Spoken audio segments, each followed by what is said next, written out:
Prodi Sosiologi Agama kelas C dari Fakultas Usuluddin dan Studi Agama UIN Raden Intan Lampung. Dibuatnya video ini untuk memenuhi tugas dari Ibu Wilianovi Aryani SUDMA selaku dosen pengampu mata kuliah Psikologi Sosial. Nah, jadi di sini saya akan mewawancarai seseorang tentang perilaku sosial yang ada di sekitar dia yang mempengaruhi mental health-nya mungkin ya orang tersebut. Baik, mungkin langsung saja ke video wawancaranya. Selamat sore Kak. Sore.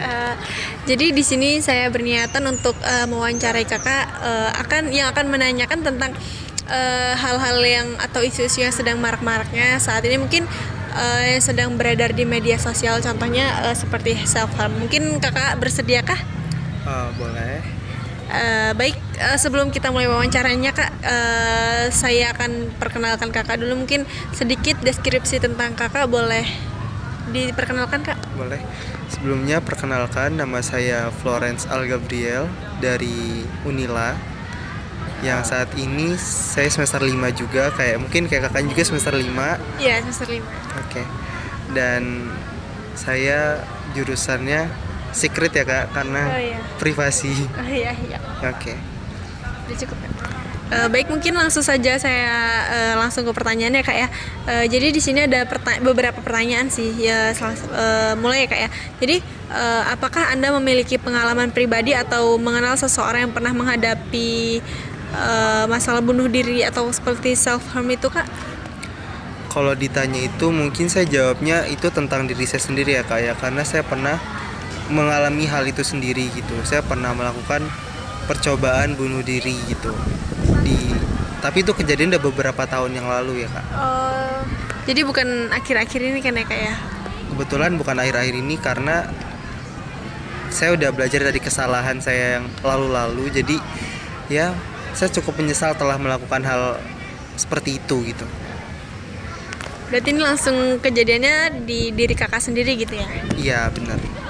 Baik, mungkin saya next ke pertanyaan kedua ya Kak ya. Jadi apakah menurut Anda ada faktor-faktor tertentu yang dapat memicu atau penyebab kesulitan mental yang serius yang dapat mengakibatkan bunuh diri atau self harm itu?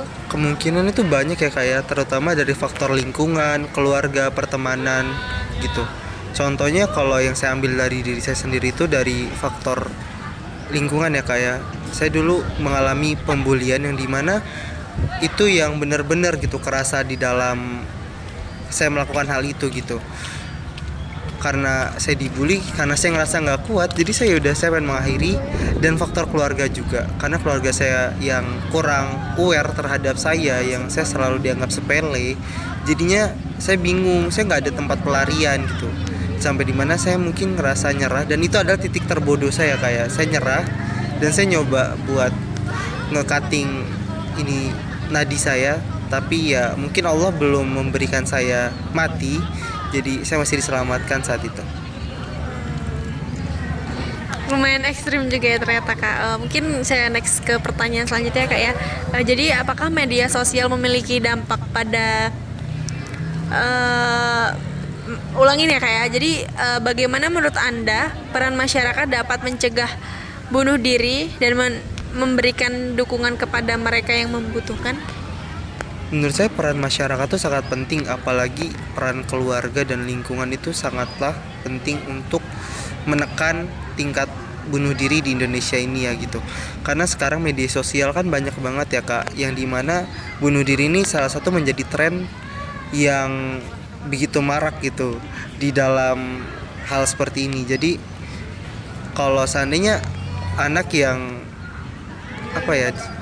bebas dari pengawasan itu bisa jadi ngikutin tren, karena ini salah satu tren gitu. Tapi menurut saya ya masyarakat harus ngambil andil di dalam ini gitu. Baik, langsung next ke pertanyaan selanjutnya. Jadi apakah media sosial memiliki dampak kesehatan mental dan perilaku bunuh diri itu Kak? Iya, menurut saya sangat ini ya, krusial banget media sosial saat ini dan butuh pengawasan juga. Baik, mungkin ini pertanyaan yang terakhir ya kayak apakah pesan atau saran yang Anda ingin bagikan kepada mereka yang mungkin sedang mengalami kesulitan mental atau kepada orang yang ingin di sekitar mereka? Ya mungkin aku cuman mau pesan aja ya kayak karena bunuh diri itu adalah bukan suatu hal yang setelah kamu lakukan kau bakal tenang gitu. Itu adalah salah satu langkah awal kalian dimana kalian tuh bakal tersiksa seumur hidup kalian. Bahkan kita dari mati itu adalah kehidupan awal kita yang sesungguhnya gitu. Jadi mungkin yang sekarang yang lagi di fase-fase ini, kalian, saya nggak mau bilang kalian dekat sama Tuhan, saya nggak mau bilang kayak gitu, karena setiap orang tuh punya caranya masing-masing untuk ngendaliin permasalahan mereka. Cuman yang sekarang tuh cobalah berpikir jernih dan selalu tenang dan jangan gegabah saat mengambil keputusan. Gitu aja sih Kak.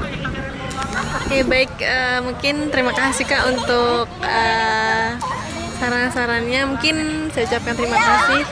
Mungkin sekian aja itu dari kasih Kak.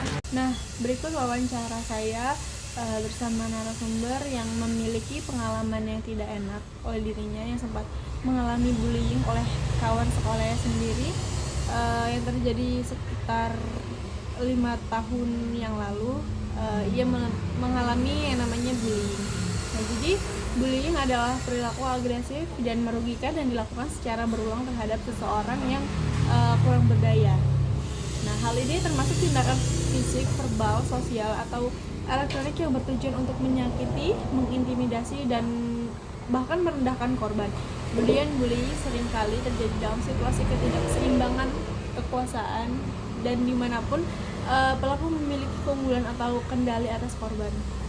Nah, bullying itu dapat menyebabkan dampak yang serius terhadap kesejahteraan mental dan emosi korban, termasuk stres, kecemasan, depresi, atau bahkan pemikiran untuk bunuh diri yang mungkin dilakukan oleh narasumber saya tadi ya. Nah, di sini pencegahan bullying itu melibatkan upaya kolektif dari sekolah, komunitas, dan individu untuk menciptakan lingkungan yang aman dan mendukung langkah-langkah tersebut meliputi kesadaran, pendidikan, kebijakan anti-bullying, pengawasan dan dukungan bagi korban dan pelaku. Jadi hal ini saya masukkan ke teori kognitif atau psikologi kognitif. Nah, jadi teori kognitif ini berfokus pada pemahaman dan interpretasi informasi oleh otak manusia. Nah, teori ini membahas tentang mental seperti persepsi, memori, dan pencegahan masalah. Beberapa perilaku sosial yang dapat berpotensi menyebabkan tekanan mental atau mempengaruhi kesejahteraan emosional seseorang bisa berbeda-beda untuk setiap individu. Namun beberapa contoh perilaku sosial untuk yang umum dianggap berkontribusi terhadap ketidaknyamanan atau penurunan kesejahteraan mental yang melibatkan tindakan intimidasi atau pelecehan oleh orang lain yang dapat memiliki dampak serius pada kesejahteraan mental. Nah, hal ini mencakup perilaku verbal, fisik, atau sosial yang merugikan seseorang. Nah, di sini menurut saya mencegah bullying itu melibatkan upaya bersama dari individu, sekolah, dan komunitas. Contohnya, pendidikan dan kesadaran implementasi kebijakan anti-bullying, kemudian pelatihan guru dan staf. Nah, pelatihan guru dan staf ini karena hal-hal tersebut biasa terjadi pada anak yang maksudnya masih ruang lingkup di sekolahan itu sering terjadi bullying tersebut. Kemudian pencegahan cyberbullying, kemudian peningkatan dukungan sosial, intervensi dan konseling melibatkan orang tua dan wali. Baik, sekian video dari saya, kurang lebihnya saya mohon maaf, pada Allah saya mohon ampun. Saya akhiri, wassalamualaikum warahmatullahi wabarakatuh.